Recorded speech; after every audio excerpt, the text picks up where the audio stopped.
dia a todos. Bom dia.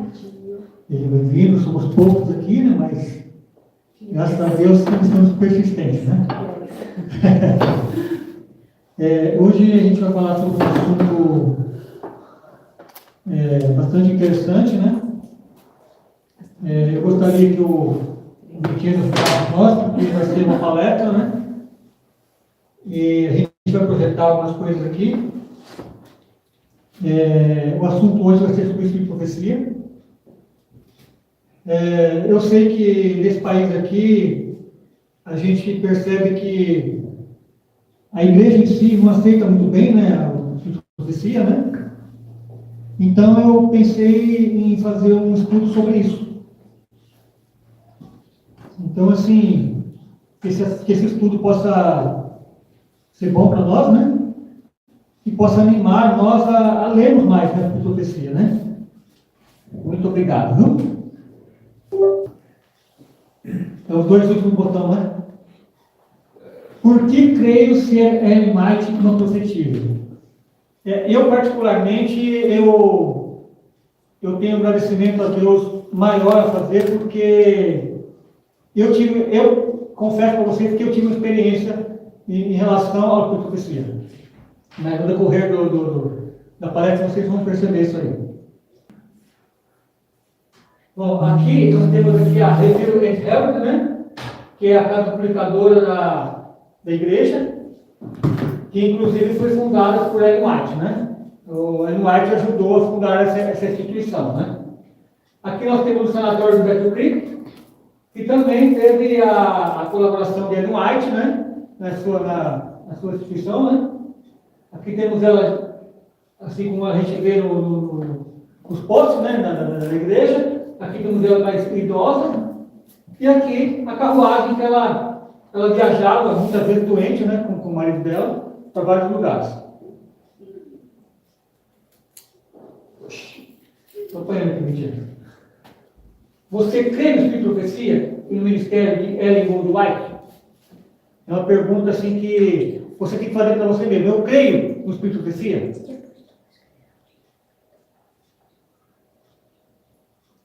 Eita, nós, viu? Ellen White nasceu em 1827 e morreu em 1915. É uma das figuras mais religiosas, mais influentes da história americana e cofundadora da Igreja Adventista do Sétimo Dia. E para nós adventistas, ela não é apenas uma escritora talentosa, mas alguém que possuiu o dom profético. Como eu disse para vocês, aqui na Europa eles meio que descreem disso, né? Infelizmente. Mas eu creio que os escritos dela são mais que suficientes para crer que são verdadeiros, né? Alguém aqui já leu a série Conflito inteira? Já vi.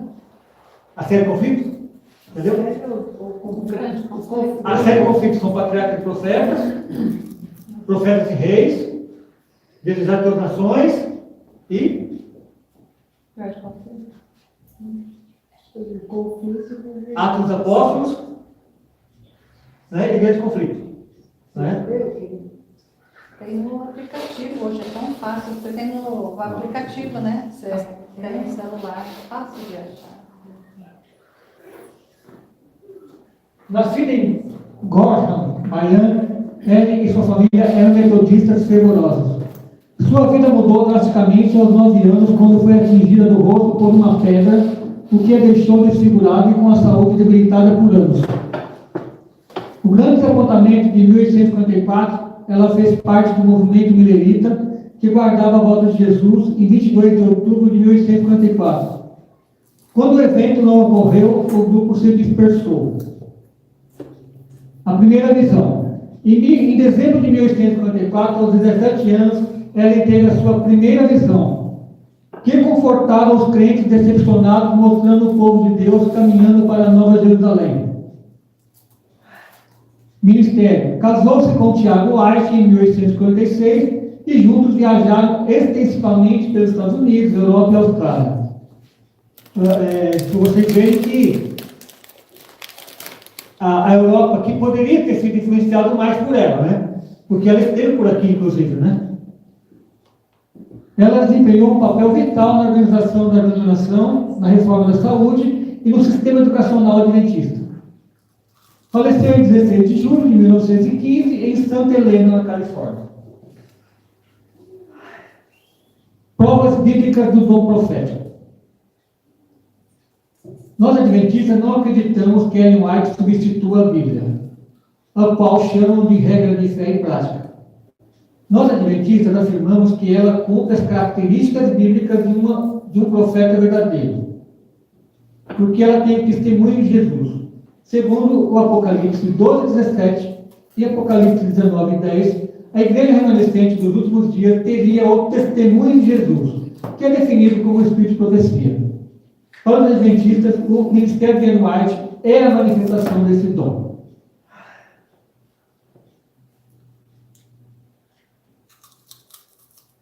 Não cremos em graus de inspiração, pois ninguém pode ser mais ou menos inspirado pelo Espírito Santo.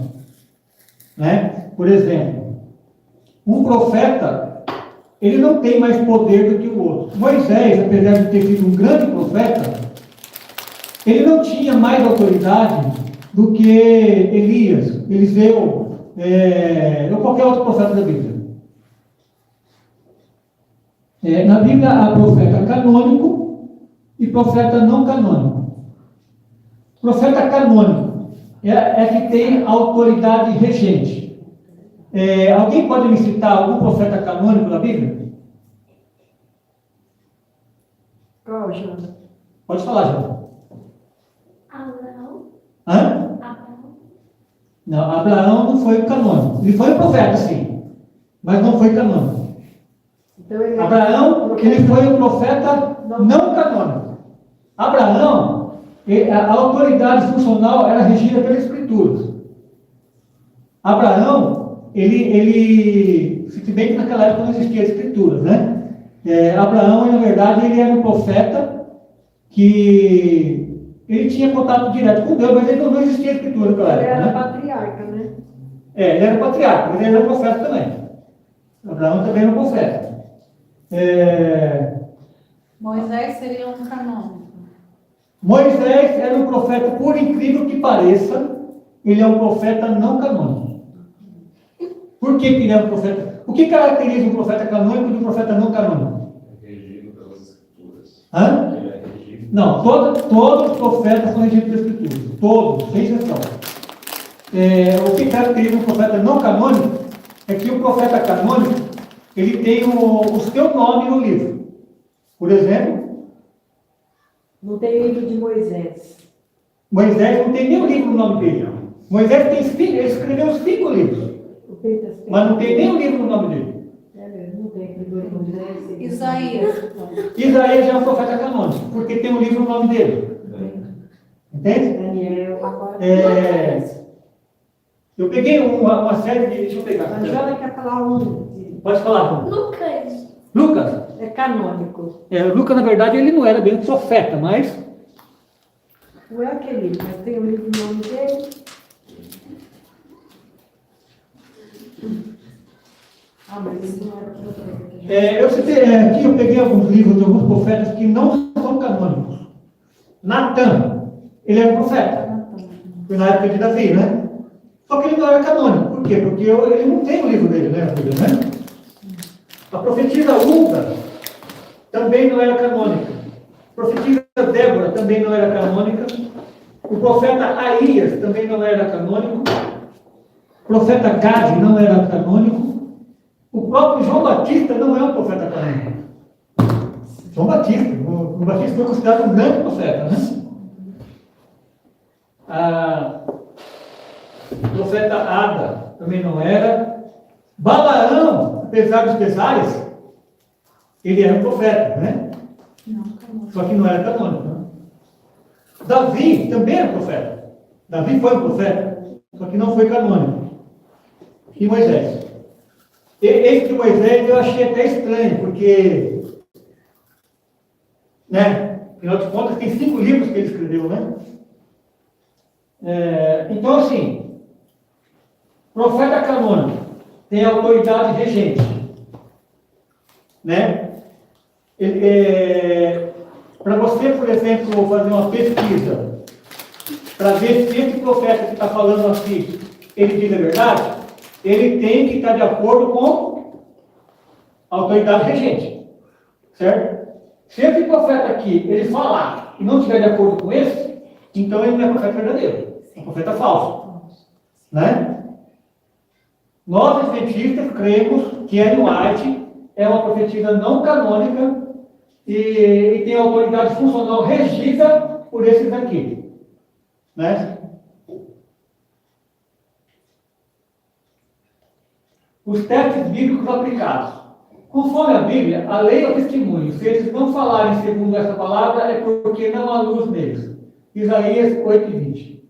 Os escritos de Ellen White exaltam a Bíblia como a única norma de fé. Fruto do ministério. Pelos seus frutos o conhecereis. Mateus 7:20. O impacto de sua obra na saúde, hospitais, educação, universidades, missões mundiais é visto como um fruto positivo. Cumprimento das predições.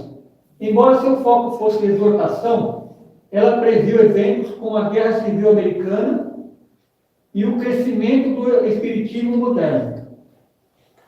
Reconhecimento da encarnação de Cristo.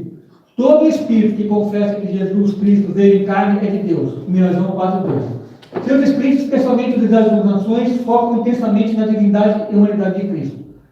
Agora eu pergunto para vocês. O que ela fala, nos livros que vocês já leram sobre ela, está em conformidade com a Bíblia? Está. Sim ou não? Sim. Fruto do ministério de Ellen White. Portanto, os frutos que ela demonstrou e o que ela ajudou na igreja, vocês acham que ela poderia ser uma profetisa ou não? Ela teve visões, Ellen White teve visões, né? E ela previu aqui eventos como a Guerra Civil Americana e o crescimento do espiritismo moderno. Reconhecimento da encarnação de Cristo, né? Ellen White, ela reconhecia que Cristo ele é o Deus encarnado, né? O que algumas religiões, infelizmente, não creem, né? Então, Ellen White, graças a Deus, ela cumpre esse requisito, né? Principais temas e assuntos. A obra de Ellen White é vasta, tem cerca de 100.000 páginas manuscritas. Os seus principais temas incluem o grande conflito, que é a ideia de uma batalha cósmica entre Cristo e Satanás, que explica a origem do mal e o plano da redenção. Vida cristã e santificação. Tem o foco no desenvolvimento do caráter e semelhança de Cristo. Saúde e estilo de vida. Defesa do vegetarianismo, abstinência de álcool e tabaco e o uso de remédios naturais, como água, ar puro, exercício, etc. Educação. O objetivo da educação deve ser restaurar a imagem de Deus no homem. Eu não sei se vocês chegaram a ler pelo menos um livro de cada item desses que estão aqui, né? Mas você vai encontrar instruções, né? Inclusive para a igreja, inclusive, né? Instruções para os jovens, né? Instruções para os adolescentes, né? Obras principais. Ellen White é uma das autoras mais traduzidas do mundo. Seus livros são frequentemente organizados em coleções. Caminho a Cristo. O mais popular explica como se converter e manter uma amizade com Jesus. Desejado de todas as nações, uma biografia detalhada e espiritual de Jesus Cristo, considerado por muitos a sua obra-prima. Dizem que esse livro aqui, né, Desejado, ele foi usado por Mel Gibson para produzir aquele filme, né, da Paixão de Cristo, né? O grande conflito. Narra a história do cristianismo, desde a queda de Jerusalém até o fim dos tempos. Alguém já leu o grande conflito? Já leu, gente? Não inteiro. Esse livro aqui tem muita história sobre ele, né? A gente já ouviu muita história, né? Inclusive no Brasil, né? fizeram campanha, inclusive, por esse livro aqui, né? Eu lembro que a minha irmã, ela falava que o desejo dela era poder ler o Grande Conflito. É um livro dessa grossura assim. Que agora tem os condensados, né? Mas naquela época lá tinha um livro dessa grossura assim. Patriarcas e Profetas, cobre a história bíblica de Gênesis até o rei Davi. Conselhos sobre dieta e alimentos. Compilação dos escritos sobre nutrição e saúde. Conselhos sobre o regime alimentar, né? Educação, princípio para o desenvolvimento mental, físico e espiritual. Aí entra também mente, caráter e personalidade, né? Nota histórica. Ellen White sempre insistiu que seus escritos eram uma luz menor, destinada a guiar homens e mulheres à luz maior, as Escrituras. Ela nunca considerou seus livros como uma adição ao cânon bíblico, mas como um guia prático para a aplicação dos princípios bíblicos no cotidiano. Para entender como os adventistas validam o ministério de Ellen White, é preciso analisar dois aspectos: os fenômenos físicos, o que acontecia com o corpo durante a visão, e os testes doutrinários, que seria o conteúdo da mensagem. Né? Isso aqui é para a gente avaliar se o profeta é verdadeiro ou é falso, né?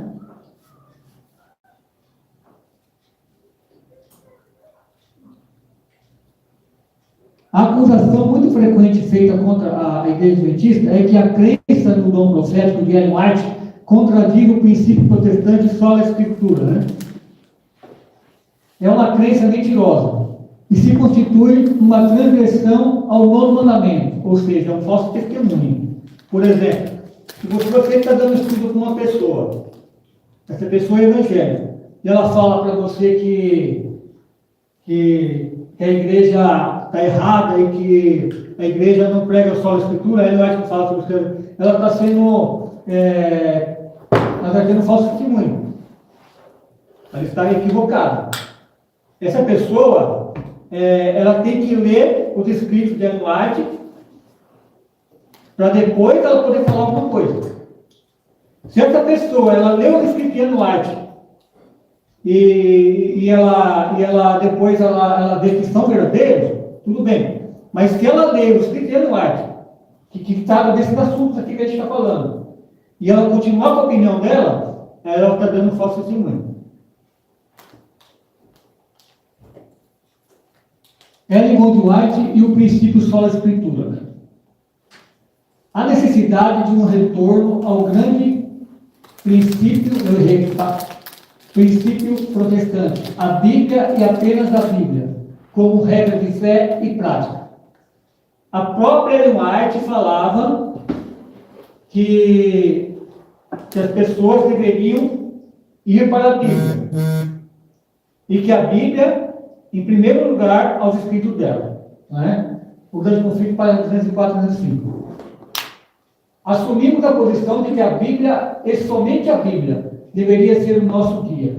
E jamais devemos afastar-nos dessa posição. Isso está no livro O Outro Poder, Conselhos aos Escritores e Editores, página 96. A nossa regra de fé é a Bíblia, e a Bíblia somente. Conselhos sobre Escola Sabatina, página 84. Recomendo buscar no leitor a palavra de Deus como regra de fé e prática. Por esta palavra seremos julgados. Nela, Deus prometeu dar visões dos últimos dias, não para uma nova regra de fé, mas para conforto do seu povo e para corrigir os que se desviam da verdade bíblica. Assim tratou Deus com Pedro quando estava para enviá-lo a pregar aos gentios. Primeiros Escritos. Não precisa do microfone, ele fala muito alto.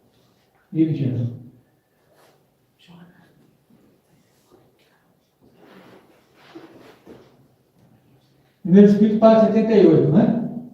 Então, como vocês estão vendo, Ellen White, ela não tomava para si. Ela não tomava para si a primazia. Ela não dizia que a leitura do livro dela era o principal. O principal era a Bíblia. Não peço que tomem as minhas palavras. Deixe a irmã White de lado. Não cite minhas obras novamente enquanto você viver, até que possa obedecer a Bíblia. Eu exalto a preciosa palavra. Diante de vocês hoje, não repitam o que eu disse, dizendo: a irmã White disse isso, a irmã White disse aquilo. Descubram o que o Senhor, Deus de Israel, diz, e então façam o que ele ordena. Manuscrito, revise, verso 5, página 151. Então, como vocês estão vendo, ela mesma dizia para você ir à Bíblia. E que o espírito dela era posterior à Bíblia, né? Tiago White, em 1857, é isso que ele está falando, né? A Bíblia é uma revelação perfeita e completa. É nossa única regra de fé e prática. Visões verdadeiras são dadas para nos conduzir a Deus e a sua palavra escrita. Mas aquelas que são dadas como uma nova regra de fé e prática separada da Bíblia não podem ser de Deus e devem ser rejeitadas. Esse quem escreveu foi o filho dela, a irmã White, né? Naquela época também já existia pessoas querendo ser profeta, né? Dizendo ser profeta, né? Ellen White é a suficiência das Escrituras. A Bíblia contém todos os princípios que os homens e as mulheres necessitam compreender, a fim de que se habilitem tanto para esta vida quanto para a futura. A verdade divina é encontrada em sua palavra. Os que desejam buscar noutra parte a verdade presente precisam converter-se de novo. Testemunhos para a Igreja, volume 8, página 192. Esse aqui era um intelectual da época, né? O Dr. Frank Haslam. Tanto em palavras como em ações, Ellen White valorizava a autoridade da Bíblia, acima de qualquer outra, incluindo o seu ministério profético. O uso das Escrituras por Ellen White, página 352. Os escritos de Ellen White possuem autoridade profética, porém regida pelas Escrituras. Não devem ser usadas como um intérprete normativo das Escrituras. Se os testemunhos não falarem de acordo com a palavra de Deus, podem rejeitá-los. Testemunhos para a Igreja, volume 5, página 691. Isso foi ela que disse, né? Agora eu pergunto para vocês. Como é que uma pessoa, várias pessoas, né? Hoje em dia você abre o YouTube, está cheio de gente lá, está cheio de crítico lá criticando Ellen White. E geralmente, pasmem vocês, geralmente são pessoas que saíram da igreja, se apostataram na fé e estão falando mal da doutrina da igreja adventista e de Ellen White.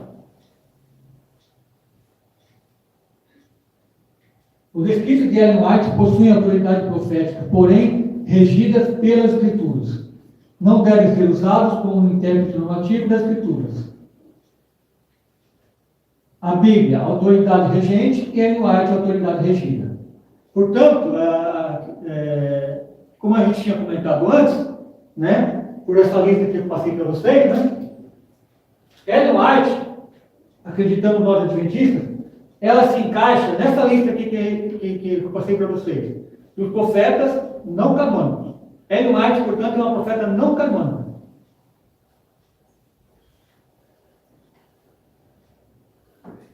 Os escritos de Ellen White possuem um tipo de autoridade regida, isto é, regida pelas Escrituras, e podem servir como auxílio para a compreensão bíblica, mas não devem ser tomadas como padrão normativo, em adição à Bíblia, ou como intérprete normativo dela. Empregar os escritos de Ellen White dessa maneira contradiz o princípio só da Escritura, e também o que a própria Ellen White aconselha a respeito dos seus escritos. John C. Peter, Princípio só da Escritura, página 168. Não apagueis o espírito, não desprezeis as profecias, julgai todas as coisas, retende o que é bom e abstende-vos de todas as formas de mal. 1 Tessalonicenses 5, 19 a 22.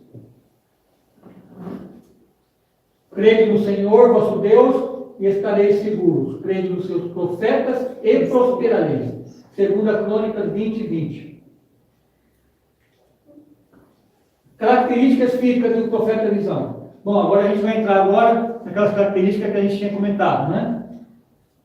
Tanto a Bíblia quanto as testemunhas oculares das visões de Ellen White descrevem fenômenos sobrenaturais que suspendem as funções vitais normais. O que são as funções vitais normais? Você que é médico, você que é enfermeiro? Pressão arterial, respiração, saturação de oxigênio, Visão. altura. O que essa visão é? Não, a visão não é, mas olho amarelo. A visão é os sentidos, a visão, a audição, tá? Os sentidos. Ausência de respiração.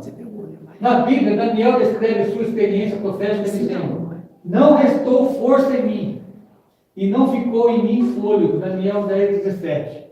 Então Daniel teve uma visão e ele perdeu a respiração.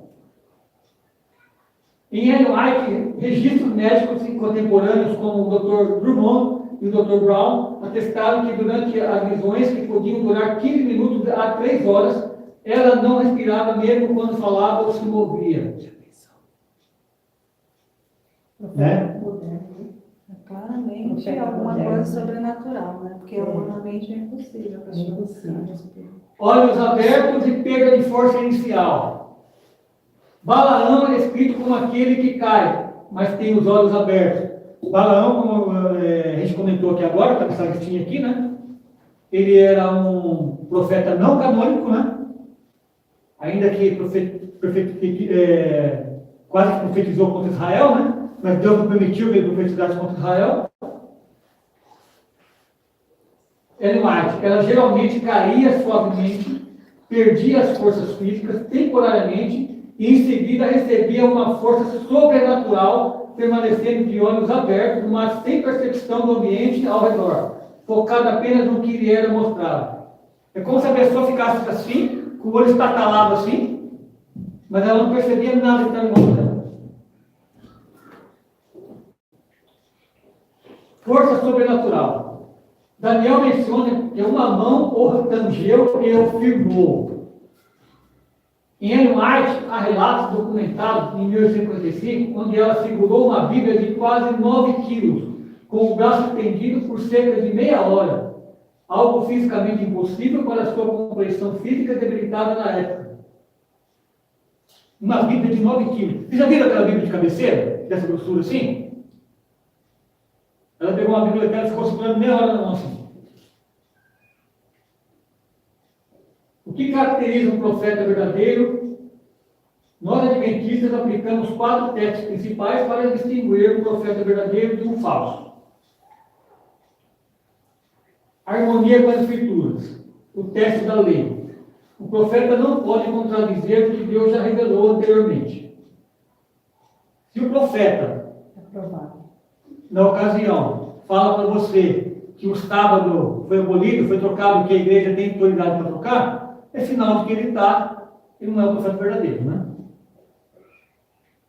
A lei é o testemunho. Se eles não falarem segundo esta palavra, é porque não há luz neles. Isaías 8:20. Ellen White afirmava: a Bíblia e tão somente a Bíblia deve ser nossa regra de fé. Seus escritos visavam levar as pessoas de volta ao estudo das Escrituras. Houve uma época, já na minha infância mesmo, quando eu era garoto, a igreja adventista era chamada de povo da Bíblia. Havia concursos públicos, concursos bíblicos que faziam, e a igreja adventista sempre estava em primeiro lugar. Infelizmente hoje eu acho que não está tão assim mais, né? O teste dos frutos. O caráter do profeta e o impacto de sua obra devem ser positivos. Portanto, pelos seus frutos o conhecereis.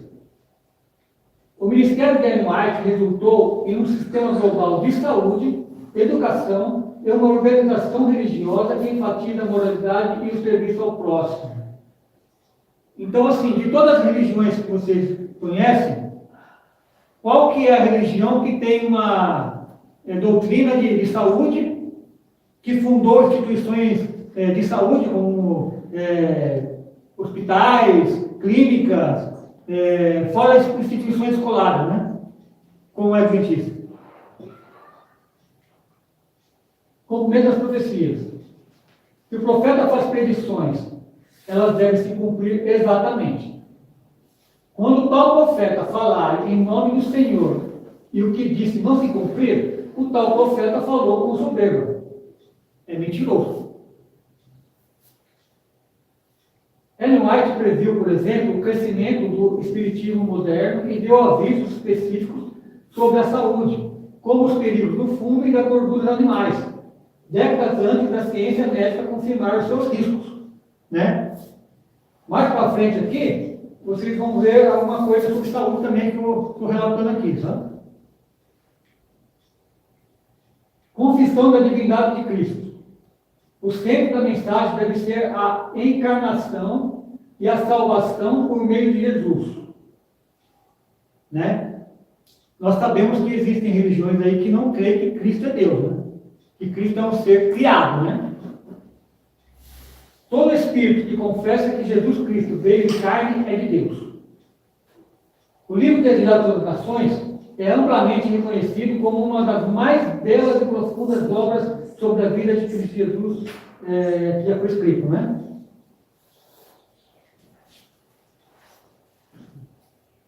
Aqui tem algumas fontes, né? O termo que ela usava para descrever a sua obra, a luz menor, foi dada para guiar homens e mulheres à luz maior, que é a Bíblia, né? Espírito de profecia, que é outra expressão que a gente usa, né? Que usamos para designar o dom manifestado no Espírito de Ellen White. Isso é uma expressão que a gente usa para o Apocalipse, né? Testemunhos para a Igreja, uma coleção de 9 volumes que contém conselhos práticos para a denominação, baseado em suas visões. Esse aqui é um testemunho pessoal meu, tá? Querido, depois gostaria de fazer um pequeno comentáriozinho. 2 quadrinhos anterior a esse que você passou, aquela uma que fala testemunho da igreja verdadeira, né? Acredita na encarnação, mas é a encarnação de Jesus Cristo que se encarnou, se fez carne. Sim. Eu trabalho com um grupo de pessoas que eles acreditam na encarnação, mas de forma diferenciada. Tipo assim, a pessoa morre, aí vem outro que se encarna, encarna até no animal. Entendeu? Tem gente que não acredita que Cristo ele encarnou, ele veio como um ser humano, né? Então, nesse estudo, assim, é bom, dependendo do grupo de pessoas que você está, é bom deixar claro essa. Quando eu era criança. A pessoa fala, olha, a encarnação, eu acredito na encarnação, mas está entendendo diferente. Aqui a sua questão é diferente, né? É a encarnação de Cristo mesmo, porque ele era Deus e ele era homem ao mesmo tempo, né? Sim. Eu tive um testemunho pessoal comigo, né? Quando eu era criança, eu tinha um problema de saúde, eu tinha disritmia cerebral, e eu fiz vários tratamentos, fiz um tratamento alopático, né? E eu peguei para fazer esse tratamento aqui, da alopatia, né? A gente não conhecia nada, a gente era leigo, não conhecia nada, nem eu, nem minha mãe, ninguém, né? E eu comecei a fazer esse tratamento. Aí eu estava lendo o Espírito de Ellen White, e por acaso eu achei alguma coisa, por coincidência, a respeito do assunto, né? Nas citações de Ellen White sobre homeopatia, ocorreu uma transição da medicina do século XIX para a medicina do século XX, né? Onde o Ellen White se posiciona sobre os tratamentos de saúde. Na verdade, as citações que mencionam esses termos, natro muriático e lux vômica, em relação a Ellen White, geralmente aparecem em cartas de terceiros, um relato sobre o que os médicos da época, como o Dr. John Harvey Kellogg, discutiam. John Harvey Kellogg, vocês já sabem quem foi, né? O que construiu aquela fábrica da Kellogg, né? Depois ele veio sair da igreja, infelizmente, né? E esses remédios aqui, por incrível que pareça, eram exatamente os remédios que eu estava tomando. E eu não esqueci esses nomes nunca mais na minha vida. Nossa. Eu estava tomando, eu tenho a receita até hoje lá em casa. Eu tenho a receita até hoje. Eu estava tomando esse remédio aqui, né, o nato muriático, o núcleo vômico. Aí eu estava lendo lá o Mensagens Escolhidas, volume 1 ou 2. Ficou surpreso. Eu fiquei surpreso, me deparei com isso aí. Aí eu achei muita coincidência. Aí a gente pode pensar assim, pô, Alexandre, mas isso aí é fanatismo, também não é assim, né? Pode ser coincidência, não pode? Mas não é a questão do remédio em si que eu estou querendo assim, salientar, sabe? É a questão assim, eu fiquei surpreso, né, de uma coisa que estava acontecendo comigo naquele momento, e eu pude achar no Espírito Profecia uma coisa que estava acontecendo comigo naquele momento, né? Por isso eu fiquei surpreso.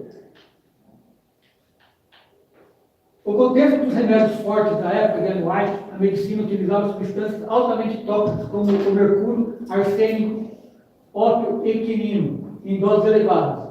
Ela se opunha vigorosamente a esses venenos. Muitos têm sido mortos pelo uso de drogas venenosas. É melhor deixar a natureza a seu próprio cargo do que introduzir no organismo drogas venenosas. Mensagens Escolhidas, volume 2, página 390.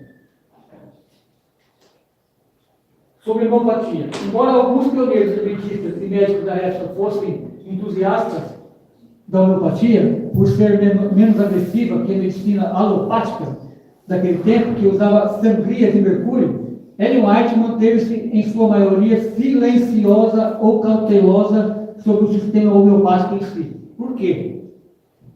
Porque ela não conhecia. Era novo para ela também.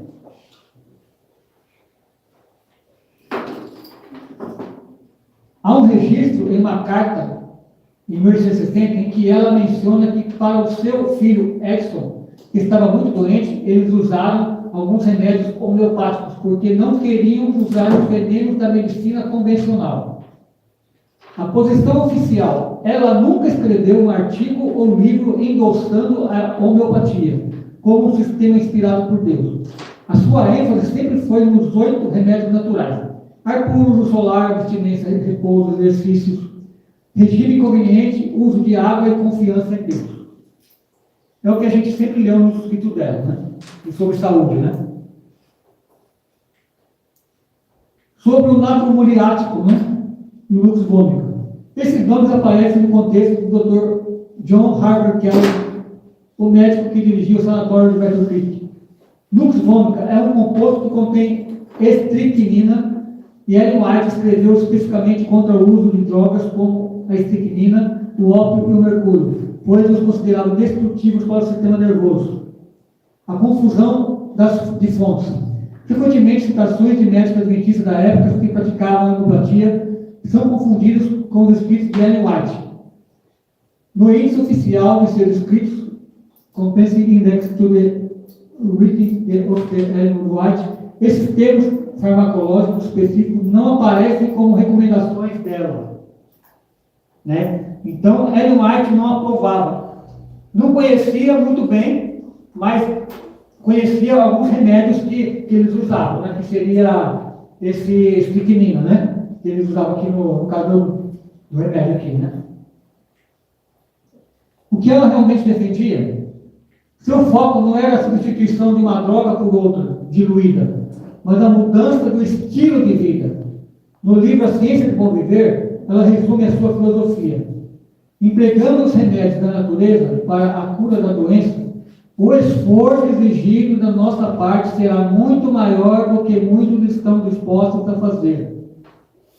É mais difícil? É mais difícil. Você cuidar de uma pessoa de forma natural, dá mais trabalho. Claro que dá. Mas é o correto. É o correto. Mas no fim verificar-se-á que a natureza, não sendo estorvada, faz o seu trabalho com sabedoria e o seu bem melhor. Né? Esse dia eu estava conversando com o Carlos aqui sobre o jejum, né? Por que a medicina hoje está reconhecendo o jejum? Por quê? Porque isso aí já sabiam que isso aí há muito tempo funcionava. Né? Ellen White conhecia o jejum também. Resumo dos posicionamentos. Contra a droga venenosa. Opôs-se ao uso de metais pesados e narcóticos como na medicina do século XIX. Uso de ervas. Aceitava o uso de chás e ervas simples como auxílio, mas não como base de cura. Homeopatia. Teve um contato pessoal breve através de terceiros em momentos de desespero familiar, mas não deixou instruções proféticas para que a igreja adotasse a homeopatia. Referência à nux vomica, estricnina. Em seus escritos, a nux vomica é citada como um exemplo de droga perigosa que os médicos da época prescreviam e que causava danos ao organismo. Muitos há que não deveriam ter morrido. As drogas que lhes foram ministradas têm sido a sua maldição. Ópio, mercúrio, nux vomica e uma variedade de outras preparações que os médicos prescrevem estão destruindo as molas da vida e os órgãos delicados que a natureza formou. Está dizendo aqui que essa droga que eu estava tomando, estava matando as pessoas. Você usou um negócio perigoso. Fonte, mensagens polidas, página 2, volume 2, página 453. O uso de drogas. Explicação. O nux vomica contém estricnina. Ellen White era radicalmente contra o uso de venenos metálicos e alcaloides fortes que expulsavam a doença, criando um mal maior no corpo. O termo natro muriático é o nome homeopático para o cloreto de sódio, sal de cozinha. A menção a esse termo em relação a Ellen White aparece geralmente em discussão sobre o sal. Ellen White teve visões equilibradas sobre o uso do sal. Enquanto alguns extremistas da época diziam que não se devia usar sal nenhum, ela escreveu que o sal era essencial para o sangue. A menção específica, o termo técnico natro muriático, aparece mais frequentemente em nota de rodapé ou em apêndices explicativos feitos pelos compiladores dos livros, como Mensagens Polidas, volume 2, ou em cartas de médicos como o Dr. Kellogg, que tentavam explicar os princípios dela usando a terminologia médica da época. Né? Então, esse termo natro muriático era o termo utilizado na época para o sal. Né? O que ela disse? Diga-vos que o sal, longe de ser deletério, é realmente essencial para o sangue. Usei um pouco de sal e sempre usei. Porque o sal, em vez de ser nocivo, é realmente necessário ao sangue. Conselho sobre regime alimentar para 344. E tem muita gente hoje que está querendo tirar o sal da cozinha. Começa a tirar o sal. Né? Tudo bem, você diminuir o sal, tudo bem, mas você tirar o sal da cozinha? Não, né? Por que esses termos aparecem no livro dela? Muitos dos livros mencionados, mensagens escolhidas e testemunhos seletos, são compilações. Isso significa que os editores reuniram cartas pessoais, artigos e manuscritos. Carta de transição. Em uma carta de 1860, quando ela ainda estava aprendendo sobre saúde e seu filho Edson estava muito doente, ela menciona que um médico homeopata foi chamado. Nessa carta, ela relata o que o médico fez. Muitos leitores confundem o relato do que o médico fez com uma instrução profética. Então, uma coisa tem a ver com a outra, né? Oposição à alopatia do século XIX. Naquela época, a alopatia era vista como um mal menor, porque ao menos não matava o paciente com doses maciças de mercúrio. Por isso, em alguns momentos iniciais, os pioneiros preferiram a homeopatia ao médico comum. Aqui tem o resumo das fontes, né? Que eu usei, né? Tem mensagens polidas, volume 2, 431 e 454. Conselho sobre Saúde, página 190 e 193. Ellen White não recomendava a nux vomica. Ela a listava como um veneno a ser evitado. Quanto à homeopatia, ela nunca a estabeleceu como um sistema de cura divinamente revelado, focando quase exclusivamente nos médicos naturais. Água, sol, dieta e repouso, uma verdadeira medicina. Ellen G. White foi uma das principais figuras da fundação de diversas instituições educacionais. Ela não apenas incentivou a criação de escolas, mas participou ativamente da visão filosófica e muitas vezes da escolha dos locais do financiamento dessas obras. Aqui estão as principais instituições que Ellen White ajudou a fundar. Né? Battle Creek College, 1874. Esta foi a primeira instituição de ensino superior oficial do Adventista do Sétimo Dia.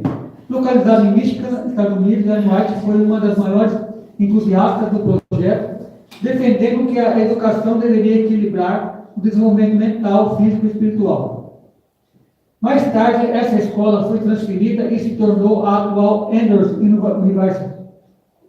Então, hoje, essa escola aqui é a Andrews, né? A Vanderbilt College, 1897. Localizada na Austrália, esta é frequentemente citada como a escola modelo de Ellen White.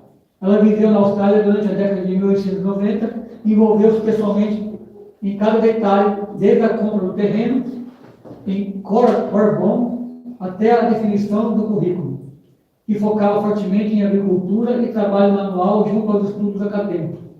Eu acho que nessa faculdade aqui deve ter curso de engenharia agronômica, né?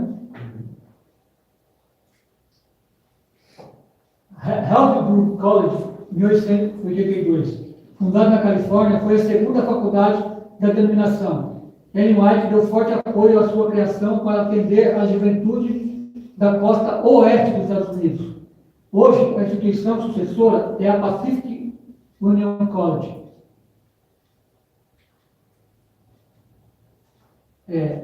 Oakwood University, 1896. Hã? Parece o nome daqui, né? A escola, nós trabalhamos. Ellen White teve um papel crucial na fundação dessa escola em Huntsville, Alabama.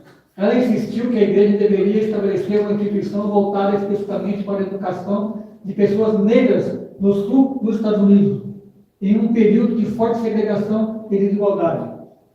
Eu acho que isso aqui devia ser aquela época da Ku Klux Klan, né? A perseguição dos negros lá. Loma Linda University, 1905. Talvez uma de suas contribuições mais famosas na área de saúde, ela incentivou a compra do antigo hotel em Loma Linda, Califórnia, para transformá-lo em uma escola de enfermagem e medicina. Hoje é um dos centros médicos e educacionais mais respeitados do mundo. Centro de Loma Linda, né?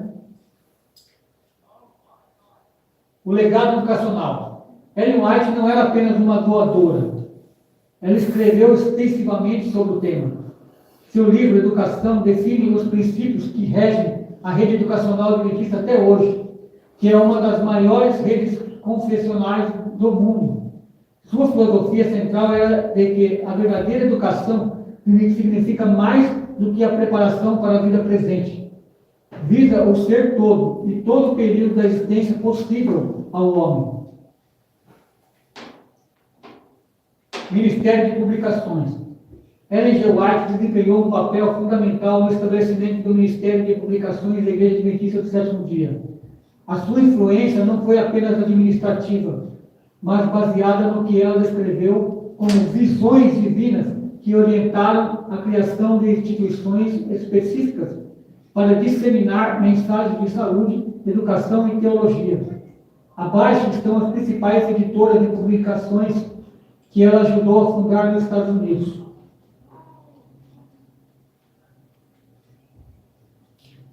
Review and Herald Publishing Association. Essa é a instituição de publicações mais antiga da denominação. Origem. Fundada em 1859, inicialmente como uma pequena folha de papel. Ellen White relatou uma visão em Dorchester, Massachusetts, em 1858, onde disse a Maria: Tiago, tenho uma mensagem para você.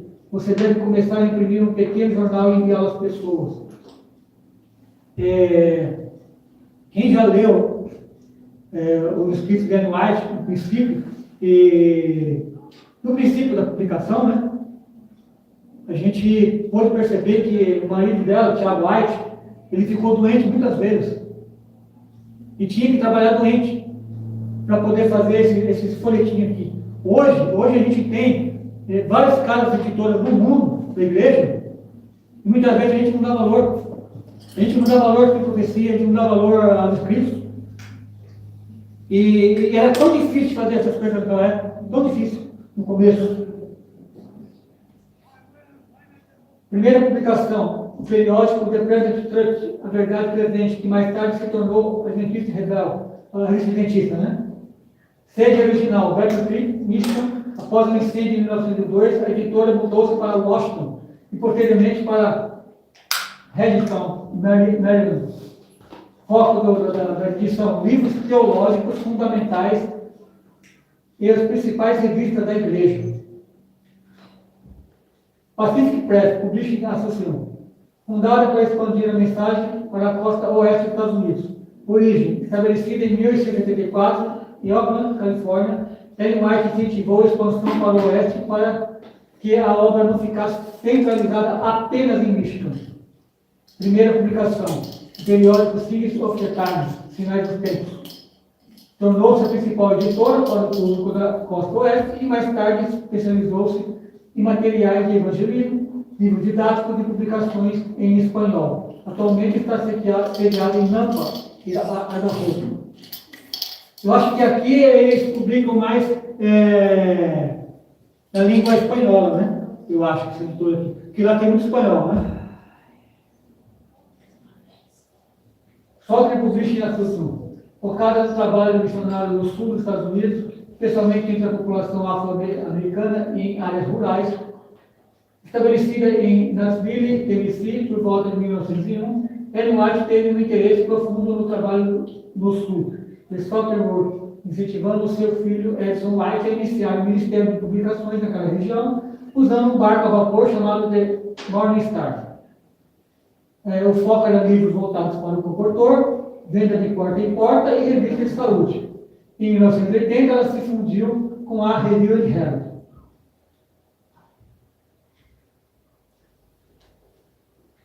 Principais revistas fundadas e impulsionadas por ela. Além das editoras, Ellen White foi peça do lançamento de periódicos que ainda circulam, como, por exemplo, Adventist Review, em 1159, Comunicação Oficial e Doutrinária da Igreja Adventista, e outros Instructions, 1852, primeira revista voltada especificamente para jovens e crianças, Health Reformer, 1866, focada em saúde e estilo de vida, mais tarde chamada The Liberty ou integrada a outros.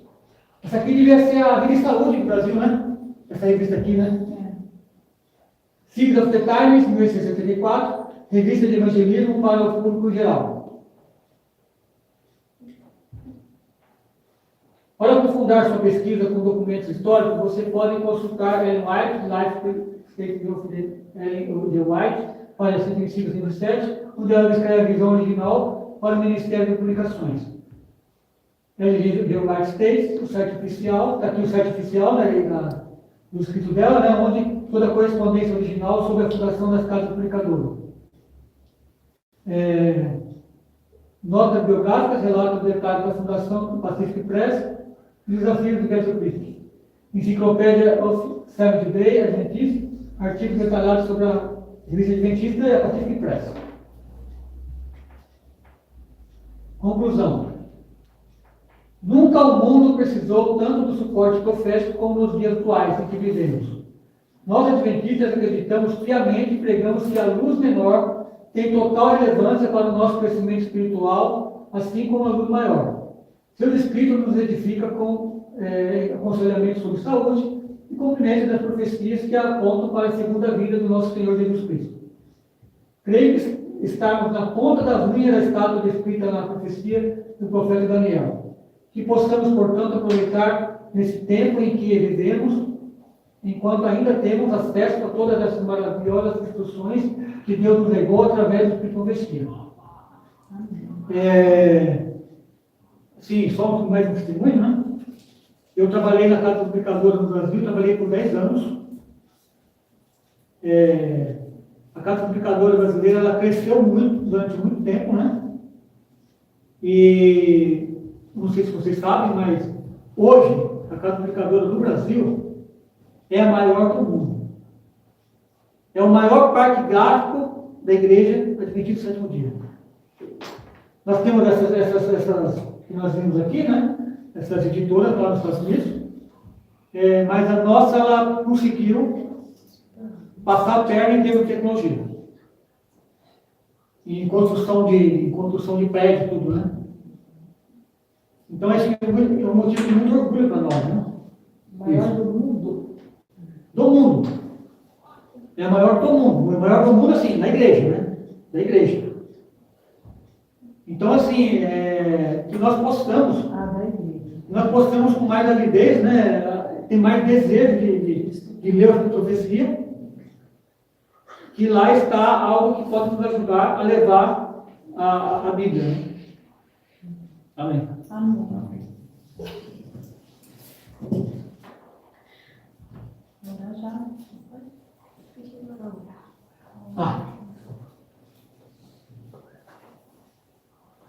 Querido Pai que habita no céu, somos gratos a Ti por mais essa manhã, por termos partido o pão da vida.